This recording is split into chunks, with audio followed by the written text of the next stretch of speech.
Hello everyone, स्वागत है आपका पाठशाला ऋषिकेश के यूट्यूब चैनल पर। दोस्तों, उम्मीद है कि आपको हमारी आवाज़ आ रही होगी। और आज जो हम आंसर की कर रहे हैं उत्तराखंड पीसीएस का ये एग्ज़ाम हुआ था, एक बेहतरीन एग्ज़ाम।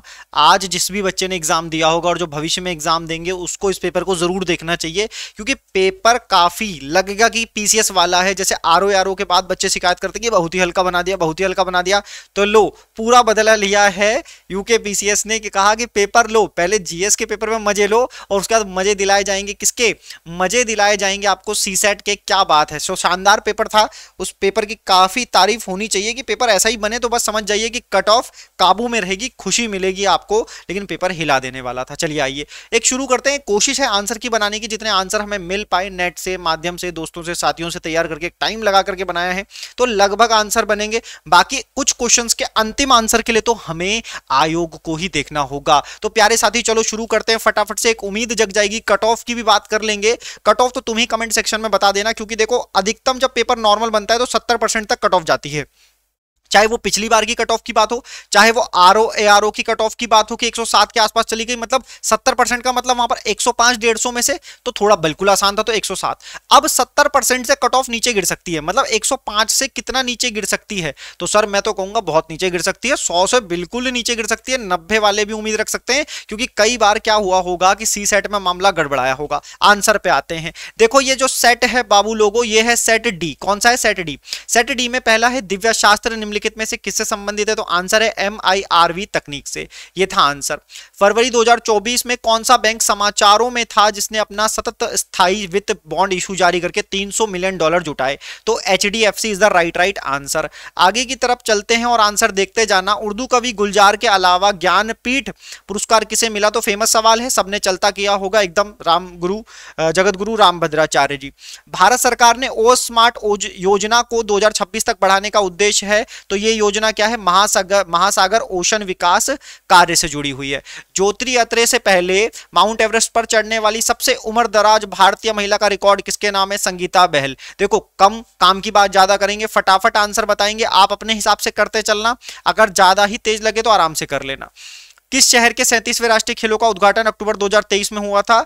दाबोलिम गोवा। ठीक है, याद रहेगा। चलो आ जाओ। एशियन गेम्स हांगजाऊ 2023 में भारत के कुल कितने स्वर्ण पदक प्राप्त हुए थे? 28 हुए थे। फरवरी 2024 में यूनाइटेड किंगडम के किंग चार्ल्स तृतीय से मानद नाइटहुड प्राप्त करने वाले पहले भारतीय नागरिक कौन बने? तो सुनील भारती मित्तल। निम्न में से कौन सी फिल्म 96वें एकेडमी अवार्ड्स में सर्वश्रेष्ठ animated film? The boy and the Heron. उम्मीद है यहां तक दिख रहा होगा। चलिए आगे आते हैं और समझते हैं बात को। डेनियल कोहेनन का, जिनका मार्च 2024 में निधन हो गया, 2002 में नोबेल पुरस्कार किस विषय में दिया गया था? प्यारे बच्चों, इस क्वेश्चन में खुद देख लो, इस करने वाले समझदार बच्चे ने क्या किया। उसे पता है कि नोबेल पुरस्कार तो ना तो मनोविज्ञान की श्रेणी में मिलता है, ना ही समाजशास्त्र की श्रेणी में मिलता है। तो जब ये दोनों ऑप्शन बचे तो ये तो रिस्क तो लेना ही पड़ेगा, रिस्क लिया जाएगा अर्थशास्त्र में। राष्ट्रीय युवा संसद महोत्सव 2024 में प्रथम पुरस्कार किसने जीता है? तो यतीन भास्कर दुग्गल। किसने? यतीन भास्कर दुग्गल ने जीता है। चलो आ जाओ। प्रवासी भारतीय दिवस यानी एनआरआई दिवस कब हर वर्ष किस तिथि को मनाया जाता है? बच्चों वाला सवाल तुमने कर दिया होगा, पर पेपर जितना आसान लगे घर से बैठे बैठे उतना आसान नहीं होता एग्जाम हॉल में।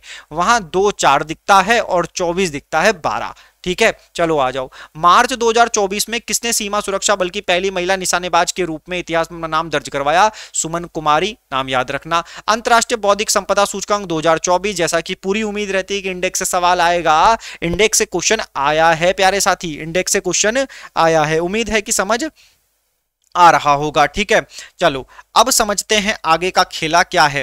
प्यार से समझना कि क्वेश्चन बड़े ही खतरनाक प्रवृत्ति के दिखाई दे रहे हैं, तो उसको थोड़ा सा सेट किया जाए। ठीक है, थोड़ा सा क्वेश्चन को क्या किया जाए? सेट किया जाए। सर ऐसे करके सेट कर देते हैं। उम्मीद है कि अब ऐसा दिखाई देगा। Bay of Bengal initiative for multi sectoral technical and economic corporation BIMSTEC का स्थायी सचिवालय कहां स्थित है? तो आंसर है कहां? ढाका में स्थित है। आ रही है क्या बात समझ में? अगला देखो। निम्नलिखित में से किस पुस्तक ने अंतर्राष्ट्रीय बुकर पुरस्कार 2024 जीता? कैरोस ने जीता। मार्च 2024 में किस कंपनी ने शैक्षिक प्लेटफॉर्म उडेसिटी को अधिग्रहित किया है? तो यह है एक्सचेंजर ने किया है। ठीक है, चलिए आइए आइए आइए। तीलू रोतेली राज्य पुरस्कार 2023 से सम्मानित निवेदिता कार्की का संबंध किससे है? कार्की साहब मुक्केबाजी से संबंधित हैं, पिथौरागढ़ से हैं। आगे आ जाओ। भारतीय निर्वाचन आयोग द्वारा आम चुनाव घोषित किए गए 7 चरणों में से किस चरण में उत्तराखंड में चुनाव संपन्न हुए थे? लोकसभा चुनाव हुए तो सवाल आना बनता था, बेसिक सवाल दे दिया। उत्तराखंड का निम्नलिखित में से कौन सा नृत्य उत्सव यूनेस्को की अमूर्त विरासत सूची में शामिल है?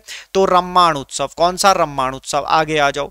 उत्तराखंड की पहली महिला मुख्य सचिव राधा रतूड़ी, रट रट के बैठे थे बच्चे। पूर्णागिरी नामक हिंदू धर्मतीर्थ उत्तराखंड के निम्न में से किस जिले में है? चंपावत में है। आगे आइए। निम्न में से किसका मुख्यालय उत्तराखंड की राजधानी देहरादून में अवस्थित है? सर्वेक्षण विभाग की बात हो रही है। यहां पर बी आंसर हो जाएगा। आ रही है क्या बात समझ में? बी आंसर हो जाएगा। मानस कॉरिडोर यात्रा के लिए किस रेलवे स्टेशन ट्रेन शुरू करने का प्रस्ताव था? तो कोलकाता पुणे दोनों आ रहा है आंसर में, है ना। कोलकाता पुणे दोनों आ रहा है, तो पुणे फिलहाल आंसर कर देते हैं। अगर आपको इसमें कोई डाउट लगे तो प्लीज कॉमेंट कर देना दोस्तों, क्योंकि यह अंतिम तो है नहीं, है ना। ये एक मानक है। तुम्हें किसी भी क्वेश्चन में कोई डाउट लगे तो बता देना, थोड़ा सोर्स बता देना, हम भी वहां तक पहुंच जाएंगे और भी बच्चों का मार्गदर्शन करना। 25 में देखें, उत्तराखंड उच्च न्यायालय की प्रथम महिला मुख्य न्यायाधीश के रूप में जस्टिस रितु बहारी। 13वीं है तो बस बात हो जाएगी। आगे आते हैं। अंतर्राष्ट्रीय ओलंपिक समिति ने लॉस एंजलिस ओलंपिक गेम्स 2028 में निम्न में से किन नए खेलों का प्रस्ताव रखा है? तो T20 cricket, baseball, flag football और स्क्वैश, ये इसके आंसर निकल करके आए हैं। अंतरिक्ष यात्री ओलेग कोनेन्को, जिसने सबसे अधिक कुल समय अंतरिक्ष में बिताने का विश्व रिकॉर्ड बनाया, कहां से है भैया? रशिया से है। ये भी न्यूज में था। 2023 यूनेस्को की रचनात्मक शहर नेटवर्क UCCN सूची में किस भारतीय शहर को साहित्यकार शहर चुना गया है? तो कोझिकोड को चुना गया है। सेना में आर्टिफिशियल इंटेलिजेंस का दायित्वपूर्ण उपयोग पर पहला अंतरराष्ट्रीय शिखर सम्मेलन नीदरलैंड में। वो देखो, ये जो आर्मी के साथ पहला है ना, सेना में, यहां पर जो सेना वर्ड है उस पर एक शिखर सम्मेलन तो इंग्लैंड में भी हुआ था, ठीक है, लेकिन यहां पर नीदरलैंड में। चलिए, ये सेना से संबंधित। आगे आते हैं। उसके बाद क्वेश्चन को फिर से सेट करते हैं थोड़ा सा इस तरफ। ये लो, ये सेट डी है। मैं फिर से बता देना चाहता हूं आप लोगों को, ध्यान देना, प्यार से पढ़ना। मिलिंद पनो महाराज मिलिंद के प्रश्नों पर आधारित है। किस भाषा में लिखा गया है? तो आपको पता होगा, बौद्ध भिक्षु नागसेन। ठीक है। शाहजहां ने अपने किस पुत्र को शाह इकबाल की उपाधि दी थी? तो दाराशी को, अपने प्रिय पुत्र को। अगला क्वेश्चन देखेंगे तो बाबर के युद्धों से आता है। पानीपत का प्रथम युद्ध, चंदेरी का। इसको क्रम से लगाना है, आंसर हो जाएगा बी। यानी कि इस तरीके से आप लगा देंगे, पानीपत का युद्ध, खानवा का युद्ध, चंदेरी का युद्ध और घाघरा का युद्ध। जियाउद्दीन बर्नी ने निम्नलिखित में से किसकी रचना कर थी? जियाउद्दीन बर्नी ने ना, देखो, तारीख ए मुबारक शाही में गए थे क्या भैया? याह्या बिन सरहिंदी ने। फतवा ए जहांदरी, इसकी इन्होंने रचना की थी। Got it. आगे आइए। अकबर ने किस क्षेत्र की विजय को यादगार बनाने के लिए बुलंद दरवाजा, फेमस, गुजरात, बिना रुके, एकदम तीव्रतम तरीके से जीत लिया था? 1336 ईस्वी में विजयनगर साम्राज्य की स्थापना किसने की थी? विजयनगर साम्राज्य हरिहर तथा बुक्का, बड़ा फेमस है, एकदम रुकता नहीं। भारत में अंग्रेजी शिक्षा व्यवस्था का मैग्ना कार्टा, मुंह बोला सवाल। वुड डिस्पैच 1854, बहुत इंपॉर्टेंट है दोस्तों। इस तरह के सवाल बेसिक छोड़े नहीं जाने चाहिए। बेसिक पेपर कितना भी टफ हो, कैसा भी हो, बेसिक अगर छोड़ दोगे तो मतलब आपने लड़ाई में हार मान ली। आते हैं, अलीगढ़ आंदोलन का शुरुआती लक्ष्य क्या था? अब देखो, शुरुआती लक्ष्य क्या था, तो इसमें कई सारे ऑप्शंस को आप देखेंगे। जैसे शुरुआती लक्ष्य परंपरागत मुस्लिम शिक्षा, धार्मिक मुस्लिम राज्य की स्थापना करना, ये तो नहीं होगा। अंग्रेजों के खिलाफ हिंदू मुस्लिम एकता को बढ़ावा देना, ये भी नहीं होगा। तो अब इसमें और इसमें से कोई एक हो सकता है, जो ज्यादातर अगर इस आंदोलन को पढ़ा जाए, थोड़ा निकाला जाए, तो आपको लगता है कि भैया अलीगढ़ जो सर सैयद अहमद खां थे और उससे पहले जो लोग थे, उन्होंने कोशिश करी कि परंपरागत मुस्लिम शिक्षा प्रसार में सुधार का प्रयास किया जाना चाहिए। तो अलीगढ़ आंदोलन जो था, वो अबुल कलाम आजाद भी थे, तो वो भी मुस्लिम शिक्षा को सुधारना चाहते थे। तो कहीं ना कहीं वहां से निकल करके ये बात है। तो ए इसका आंसर काफी अच्छा काफी नजदीकी लग रहा है। बाकी किसको देखना होगा, क्योंकि देखो, दोनों ही पश्चिमी वैज्ञानिक शिक्षा को भारत में के मुस्लिम को बीच प्रशय देना, दोनों ही शिक्षा संबंधित है। तो कोई भी आंसर ए और सी हो सकता है। आयोग का लास्ट फैसला तो होगा, वही ज्यादा सटीक दिखेगा। ठीक है, इसे कहते हैं, देखो, ये क्वेश्चन रटे नहीं जाते बल्कि समझे जाते हैं और ऑप्शन से करे जाते हैं। तो यहां पर गलत होने की संभावना रहती है। आयोग की तरफ देखेंगे। आगे आओ। फिलहाल आंसर ए मान रहा हूं, मतलब फिलहाल आंसर जो सबसे ज्यादा, अगर तुम इसे सर्च करोगे ना, अलीगढ़ आंदोलन यूपीएससी के नाम से सर्च करोगे, एकदम पूरा डिटेल निकल करके आएगा। डिटेल में पढ़ना, समझ आ जाएगा। चलो आओ। और हमने अपने ग्रुप में भी शेयर कर दिया है। बनारस का सेंट्रल हिंदू स्कूल कॉलेज जो बाद में बनारस बीएचयू बना के रूप में विकसित हुआ, उसकी स्थापना किसने की थी? तो देखो कई लोग मदन मोहन मालवीय मान करके चल रहे थे, लेकिन बिल्कुल एनी बेसेंट भी गलत नहीं है, क्योंकि ये बिल्कुल एक सहयोगी के रूप में वहां पर थी। राजा राममोहन रॉय के विचारों को प्रचारित करने के लिए 1839 में तत्वबोधिनी सभा, देवेंद्रनाथ टैगोर, कहीं से कहीं तक रुकेगा नहीं क्वेश्चन। 1858-59 में लिखित नाटक नील दर्पण, नील दर्पण, दीन बंधु मित्र, क्या दीन बंधु मित्र, लिख लो दीन बंधु मित्र। बंगाल का विभाजन 1905 में लॉर्ड कर्जन द्वारा किया गया, किस वर्ष रद्द हुआ? 1911। किसने कहा था कि ब्राह्मण और श्रमण दार्शनिकों के दो प्रकार थे? अब देखो ये बात कहां पर है, मैं बताता हूं आपको। अगर ये आपको इस तरह से समझोगे, जो मेगास्थनीज ने इंडिका लिखी है उसने ब्राह्मण और श्रमणों का बात किया है, लेकिन कौटिल्य के उसमें भी ब्राह्मणों से तो रिलेटेड बात है। अब श्रमण दार्शनिक थे या ये नहीं मिलता है, मतलब ये हमने जिस एनसीईआरटी में पढ़ा उसमें ये बात नहीं थी। तो दोनों में से कोई आंसर हो सकता है, मेगास्थनीज के साथ चांस थोड़ा ज्यादा है। सुदर्शन झील का निर्माण किसने कराया था? ए आंसर कर देंगे। आजीवक संप्रदाय की स्थापना किसने करी थी? मखाली गोसाल। बेसिक क्वेश्चन, विक्रमशिला की स्थापना किसने करी थी? धर्मपाल ने करी थी। आगे चलते हैं, जल्दीबाजी में कोई गलत ना हो जाए, पूरी कोशिश, लेकिन कम टाइम में पूरे क्वेश्चन कवर करेंगे। 2 घंटे का पेपर है, 2 घंटे नहीं लगाने, लेकिन पेपर अच्छा था, पेपर अच्छा था, ये याद रखेंगे। किस मुगल बादशाह ने गंगा नदी के उद्गम स्थल को ढूंढने हेतु गढ़वाल में सर्वेक्षण भेजा? अकबर। रटा रटा है सवाल। निम्न में से कौन गढ़वाल का राजकुमार मुगल दरबार में मनसबदार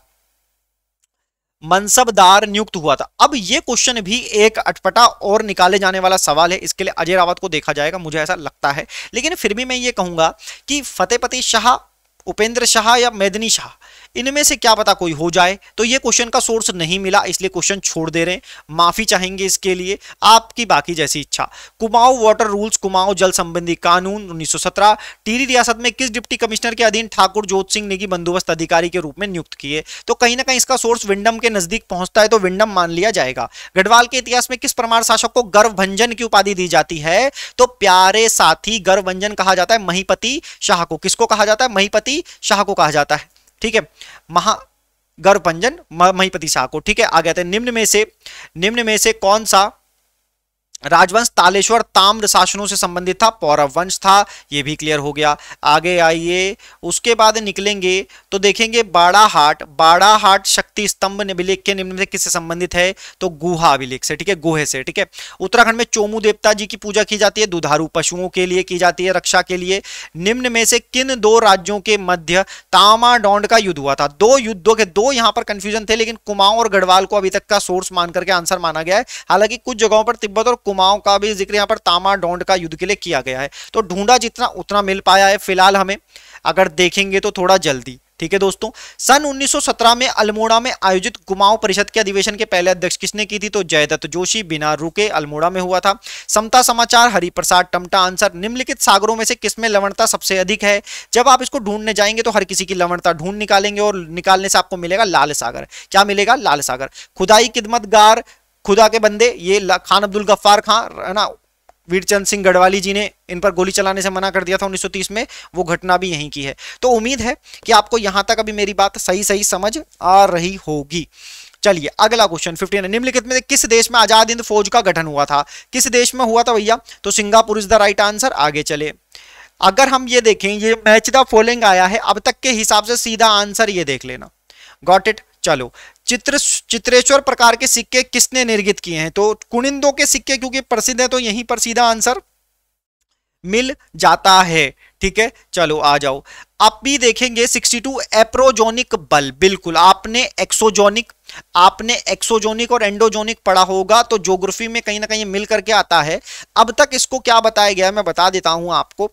ये एक संचलन होता है अर्थ की क्रस्ट में जो अपलिफ्ट करता है, किसी चीज को अपलिफ्ट करता है। तो जब अपलिफ्ट करता है तो इसका नजदीकी आंसर पृथ्वी की लंबवत हलचल का है, ठीक। तो ये बात है। सहारा मरुस्थल में उत्तर पूर्व से पश्चिम की ओर बहने वाली शुष्क पवनों को क्या कहा जाता है? सिराको कहा जाता है। इसकी डायरेक्शन के हिसाब से आंसर करेंगे।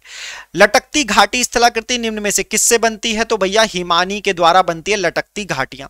आगे आएंगे, भारत में उष्ण कटिबंधीय शुष्क पर्णपाती वन के संदर्भ में निम्न कथनों पर विचार कीजिए। बिल्कुल, शुष्क पर्णपाती वन की अगर बात करेंगे तो यहां उन क्षेत्रों में पाए जाते हैं जहां वर्षा 25 से 75 सेंटीमीटर के मध्य होती है, ठीक है। बेसिकली 25 से 75 सेंटीमीटर के मध्य तो कटीली झाड़ियां पाई जाती हैं, ठीक है। क्या पाई जाती हैं दोस्तों? कटीली झाड़ियां पाई जाती हैं। तो इस हिसाब से दूसरा जो आंसर है वो ज्यादा सटीक लग रहा है अब तक। लेकिन ऐसा हो सकता है कि कई बार, क्योंकि जो शुष्क पर्णपाती वन है इसके लिए 100 सेंटीमीटर के आसपास वर्षा चाहिए होती है, 75 से 100। तो आंसर 2 इसका होना चाहिए सही, लेकिन ए और बी को भी ले रहे हैं, कंसीडर कर रहे हैं, क्योंकि सब ऐसे सोच रहे हैं कि दोनों ही स्टेटमेंट सही हो सकते हैं, तो ये थोड़ा सा मामला गलत जाएगा। आ जाओ, निम्नलिखित प्रायद्वीप नदियों में से किस एक की प्रवाह लंबाई सबसे अधिक है? गोदावरी की है, कहीं कोई दिक्कत नहीं। लेटेराइट मृदा के संदर्भ में कौन सा कथन सही नहीं है? तो जो लोग डिटेल में ज्योग्राफी पढ़ते हैं, हमारे बच्चों ने पढ़ के रखी थी, तो देखना आप कई लोगों ने इसको सही किया है, वो उनमें से एक ये बच्चा दिख रहा है। इसने बड़े प्यार से इस क्वेश्चन को अटेम्प्ट किया। पहले इसने वो देख लिए जो सही थे, क्योंकि सही नहीं है ना। आप इस बच्चे के करने का तरीका भी देखना कि कैसे इसने पेपर को रीड किया हुआ है, पूरा एकदम बढ़िया तरीके से। इसमें चूना एवं नाइट्रोजन की कमी होती है, ये इसका सही आंसर है। फिलहाल आप सही आंसर की तरफ ले चलते हैं, बाकी छोड़ो, ए हो जाएगा। अगला देखो, गंगा का मैदान व असम घाटी में सामान्यतः कौन सा अपवाह प्रतिरूप पाया जाता है? अपवाह प्रतिरूप पढ़ने बहुत ज्यादा जरूरी है। वृक्षाकार प्रतिरूप उन सभी बड़ी नदियों में पाया जाता है जो मैदान में बहती हैं, ठीक है। रेडियल की अगर मैं बात कर दूं तो चलो बताते चलते हैं तुम्हें, अमरकंटक के क्षेत्र में पाया जाता है, ठीक है ना। ऐसा होता है, फिर यहां से ऐसे नदियां निकल रही होती हैं चारों तरफ। चलो आ जाओ, निम्न में से कौन सा एक वन समूह भारत के सर्वाधिक क्षेत्र में विस्तृत है? शुष्क, उष्णकटिबंधीय, शुष्क पर्णपाती वन। काबिनी नदी एक सहायक नदी है। देखो कावेरी नदी न्यूज में थी क्योंकि भैया नदी सूख गई थी। जब कोरियोलिस बल दाब प्रवणता बल पर प्रतिभारित हो जाता है तो परिणाम स्वरूप उत्पन्न पवन को क्या कहते हैं? तो देखो भूस्थैतिक पवन कहते हैं। इसके आंसर होने की संभावना सबसे ज्यादा है, ध्रुवीय पवनों के होने की संभावना सबसे कम है, तो भैया भूस्थैतिक पवन। मैकमोहन रेखा निम्नलिखित में से किसके मध्य सीमा निर्धारित करती है? चाइना के साथ करती है। ऐसा ही एक सवाल बहुत पहले भी इन्होंने दिया था, ठीक है। एटॉल एक प्रकार का आकार क्या है? एटॉल का आकार घोड़े की नाल अंगूठी के आकार का होता है, बिल्कुल बात सही। सूर्य की चमकीली बरहा परत को क्या कहते हैं? फोटोस्फीयर कहते हैं। प्यारे साथी लगे रहो, यही है सही। अब हम बात करेंगे, अगर मैं बात करूं आपको कि ये क्या बात है, तो देखो बात ये है साथी कि भैया कि आपको ये देखना होगा कि गढ़वाल हिमालय में अधिक ऊंचाई में, ठीक है। अब तक आवाज आपको साफ आ रही होगी। आंसर चल रहे हैं, सेट डी की बात ये हो रही है। किसकी बात हो रही है? सेट डी की। तो आंसर मिलाते रहना। गढ़वाल हिमालय में अधिक ऊंचाई वाले चरगाहों अस्थायी निवासों को क्या कहा जाता है? तो देखो कई जगह पे इसका आंसर खर्क निकला भाई, और कई जगह पे मैथ निकला। तो फिलहाल मैथ को ज्यादा कंसिडर किया जा रहा है। क्या करें, आंसर ढूंढने वाले भी खतरनाक साथी हमारे दोस्त, उनका बहुत बहुत धन्यवाद जिन्होंने ये आंसर ढूंढा, ठीक। तो यहां पर देखेंगे जरा, क्वेश्चन जो है ये कह रहा है भारत की जनगणना 2011 के अनुसार, क्या भारत की जनगणना 2011 के अनुसार निम्नलिखित कथनों में से कौन से कथन सत्य हैं? तो जब इसमें ढूंढोगे तो यही आएगा कि कथन एक इसमें सत्य है, ठीक है। कथन एक इसमें सत्य, अब आप ढूंढते रहना आराम से। चलो, उत्तराखंड के किस राष्ट्रीय पार्क को 2015 में प्रोजेक्ट टाइगर स्कीम में सम्मिलित किया गया? तो राजाजी राष्ट्रीय पार्क को किया गया। आगे आएंगे, अवरोही क्रम, अवरोही क्रम मतलब घटते क्रम में लगाना है, तो इसका आंसर हो जाएगा ए। इसका आंसर हो जाएगा ए, इसको घटते क्रम में आपने लगाना है, ठीक है। क्या क्वेश्चन है? अनुसूचित जनजाति, ट्राइब के बारे में सवाल है, ट्राइब के बारे में सवाल है प्यारे साथी। आओ, दुर्मी ताल उत्तराखंड के निम्न में से किस जनपद से? तो ऐसे कई ताल निकल करके आते हैं, जितने ताल तलैया पढ़ लो कम ही पड़ जाते हैं। तो दुर्मी ताल कहां मिलेगा? चमोली, रुद्रप्रयाग, पिथौरागढ़। तो ऐसा माना जाता है जो पुराने अनुभवी लोग हैं कि भैया सबसे ज्यादा चाल चमोली में है, जब भी चमोली मिले चमोली मार दो। तो चमोली में हो सकता है, क्योंकि आयोग ने पहले भी एक क्वेश्चन दिया था जिसका पता नहीं था और उसका आंसर चमोली आया, तो चमोली हो सकता है। लेकिन दुर्मी ताल कई लोग बर्मी बुग्याल ऐसा कुछ करके सर्च कर रहे हैं, तो रुद्रप्रयाग के आसपास भी हो सकता है। बाकी देखा जाएगा जब आंसर आएगा। जनपदों को महिला साक्षरता दर के अनुसार आरोही क्रम में व्यवस्थित करना है, आरोही क्रम में। एकदम बढ़िया सवाल दिए थे। चलो आ जाओ, तो इसका आंसर ए निकल रहा है। आरोही का क्रम का मतलब बढ़ते क्रम में। निम्नलिखित सरिताओं में से कौन सी गिरथी की सहायक नदी है? तो क्योगाड़ इसका आंसर निकल रहा है। आइए, पौधारोपण हेतु मैती आंदोलन कल्याण सिंह रावत है। आगे आएंगे, दूधातोली पर्वत श्रेणी द्वारा पृथक दिए गए नदी बेसिनों के सही युगम का चुनाव करें। बहुत बढ़िया सवाल, एकदम दूधातोली श्रेणी को रख दो और मैप पर, और तब जाकर के बनेगा। और हमारी नदियां तो और भी गदर गदर तरीके से बहती हैं, कभी इधर कभी उधर, है ना। कुमाऊं फटक और गढ़वाल सटक, ऐसा वाला सिस्टम है। मतलब ये भी बताओ, एक लोकोक्ति है, मुहावरा। पिंडर और राम गंगा बेसिन, है ना, इसका आंसर अब तक ये निकल करके आ रहा है, बाकी पढ़ा जाएगा तो बात बनेगी। निम्नलिखित में से कौन सा स्थल जाड़ गंगा भागीरथी के लिए जाना जाता है? तो भैरव घाटी को याद करो।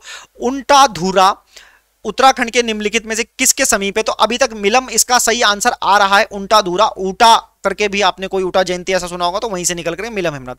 निम्नलिखित में से किसको परंपरागत रूप से उत्तराखंड के किसानों का सर्वोत्तम मित्र कहा जाता है? अब ये एक सवाल निकाला जाए तो कैसे बनाया जाए? आप कछुआ ढूंढते रह गए, क्या यहां पर टुन आंसर हो सकता है, टुन टुन, और क्या यहां पर ओक बाज आंसर हो सकता है? दोनों में से कोई एक आंसर लगेगा। तो जो आपने मारा है वो बता दीजिएगा, जो आंसर आपने टिक किया वो बताना।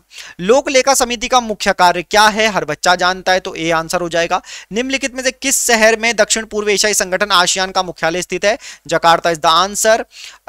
आगे देखेंगे 89 में निम्नलिखित में से कौन सी संधि उसके लागू होने के वर्ष में मेल नहीं खाती? मुझे लगता है मैक्सिमम बच्चों ने ये सवाल छोड़ा होगा, क्योंकि एकदम रटा रटाया सवाल आना बड़ा मुश्किल, वो भी एक रटना हो तो भी बात है, कई सारे। आंसर बी कर लो कि ये मेल नहीं खाती, बाकी मेल खाती। अब ये पढ़ लेना, भविष्य के लिए ये जरूर एग्जाम में आ सकते हैं।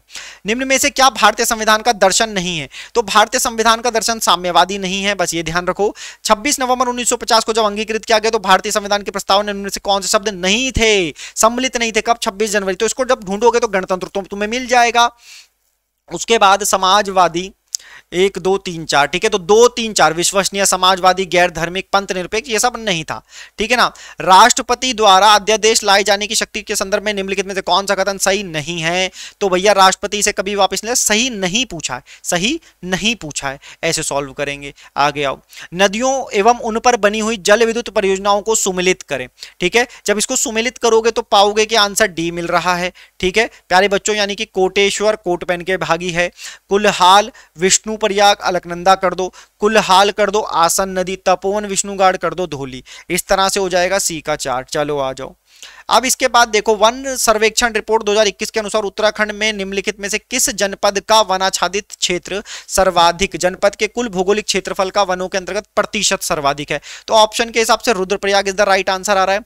भारतीय संविधान के अनुसार निम्न में से कौन सा राज्य का प्रमुख होता है? तो कौन राज्य का प्रमुख होता है? राष्ट्रपति प्रमुख होता है, राज्य का प्रमुख। यहां पर स्टेट हेड पूछा है, अगर सरकार का प्रमुख पूछा होता, सरकार का पूछा होता तो प्रधानमंत्री होता, क्योंकि सरकार का प्रमुख किसे बोलोगे फिर, ठीक है। तो सरकार का प्रमुख प्रधानमंत्री, राज्य, स्टेट वर्ड यहां पर देश के लिए, राष्ट्र के लिए यूज किया गया है हमारे कॉन्स्टिट्यूशन में। भारतीय संविधान का निम्न से कौन सा भाग केंद्र राज्य के संबंध को बताता है? तो भाग 11 बताता है, बाकी ऑप्शन आसान थे, ठीक है। भाग 6 तो केवल राज्यों को बताता है, गलत मत कर देना। 97 में भारत में रहने वाले ब्रिटिश नागरिकों को निम्न से कौन सा अधिकार प्राप्त नहीं है? तो देखो, ब्रिटिश नागरिकों को कौन सा अधिकार प्राप्त नहीं है का क्या मतलब है, अब हम देखेंगे, देखना। 15, 16, 19 लिखे हुए यहां पर, मैं बता देता हूं। 15, 16, 19, 29 और 30, ये वे अधिकार हैं जो केवल भारतीय नागरिकों को मिलते हैं। ये वे अधिकार हैं जो केवल भारतीय नागरिकों को मिलते हैं। समझते हो क्या बात को?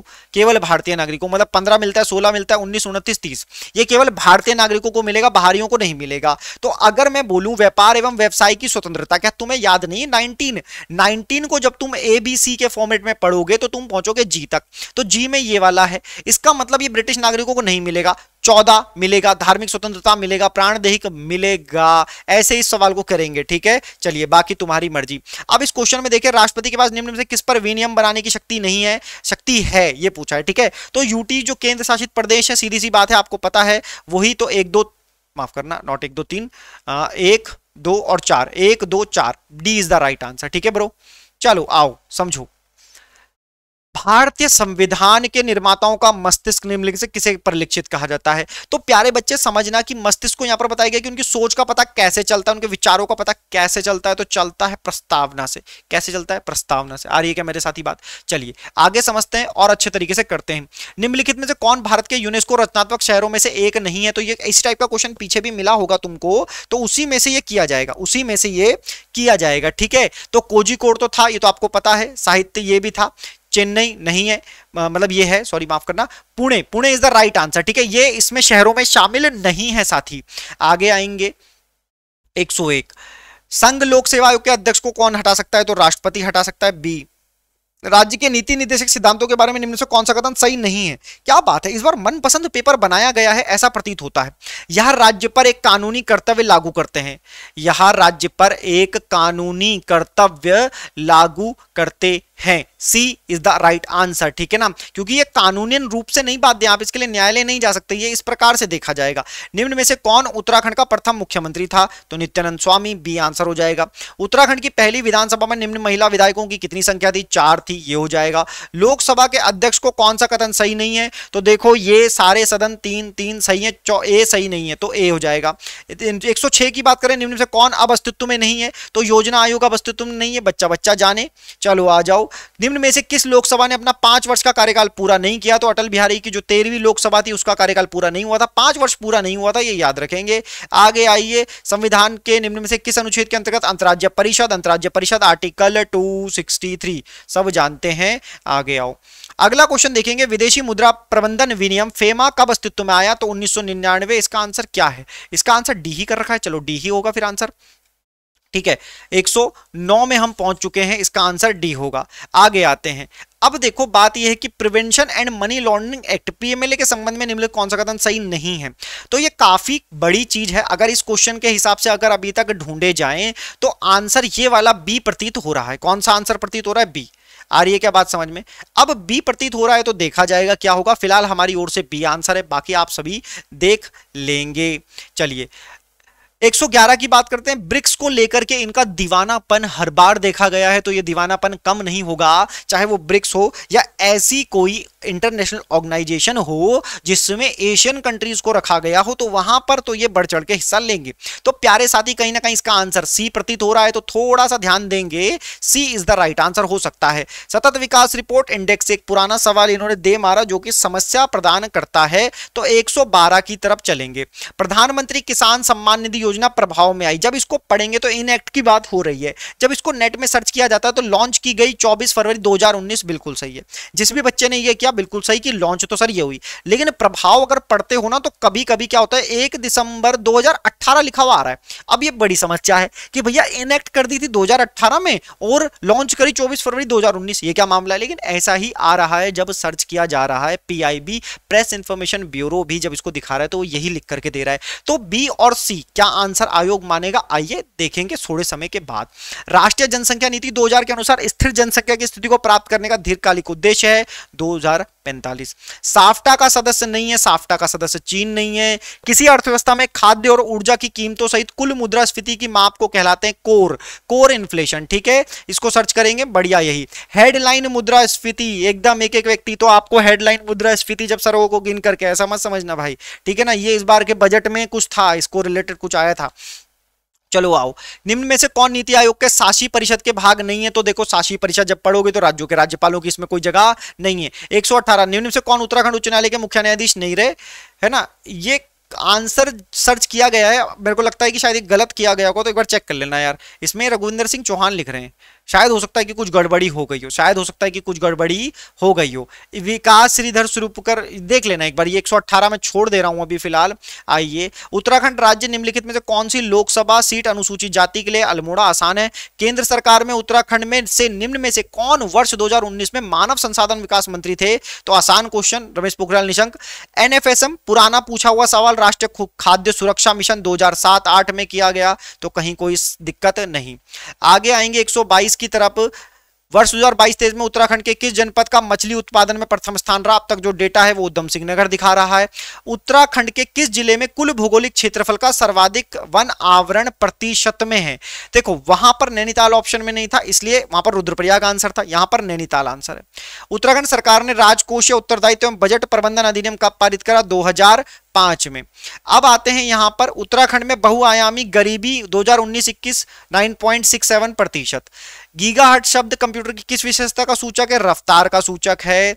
इसके बाद आएंगे एआई प्रोग्रामिंग भाषा की बात करेंगे, प्रोलोग यहां पर है, प्रोग्रामिंग लैंग्वेज 1200 से 2400 बिट प्रति सेकंड, इसको ढूंढना पड़ेगा, नहीं मिला। साइंस के सवालों को अब तक जो ढूंढा गया है वो आंसर तो है मेरे सामने पर मैं नहीं बता रहा हूं क्योंकि उनमें गलती की गुंजाइश काफी ज्यादा है। साइंस के क्वेश्चन वैसे ही थे कि साइंस वाले भी ना कर पाए, ठीक है, चलिए जनगणना 2011 के अनुसार उत्तराखंड के किस जनपद में महिला साक्षरता सबसे कम थी? तो उत्तरकाशी है इसका आंसर। उत्तराखंड का कितना प्रतिशत लगभग मैदानी है? 14 है इसका आंसर।